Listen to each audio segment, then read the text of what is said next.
तो दोस्तों क्या है अपडेट बताएंगे इस वीडियो में। दोस्तों बता दें कि मेघा श्री सब आज पूछा गया। जब मीडिया से बात करते समय दोस्तों मेघा श्री ने खेसारी लाल यादव के बारे में ऐसा कुछ कहा दोस्तों, जिसे सुनकर आप लोग भी हैरान हो जाइएगा। दोस्तों बता दें कि जब उनसे पूछा गया, जब मेघा श्री से दोस्तों, क्योंकि उनका फिल्म चल रहा था दोस्तों, फिल्म का शूटिंग चल रहा था और उस फिल्म का नाम था दोस्तों कलंकनी, जो कि नया फिल्म उनका आने वाला है मेघा श्री का दोस्तों।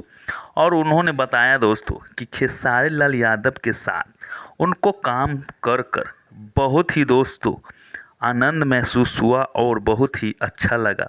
कुछ ऐसा कहते नजर आए मेघा श्री, जो कि मीडिया के सामने दोस्तों, और उनको से दोस्तों और कुछ पूछा गया तो बहुत सी बातें हंसते हुए बताते आए और खेसारी लाल को तारीफ करते हुए नजर आए मेघा श्री दोस्तों, जो कि भोजपुरी फिल्म का हीरोइन है दोस्तों।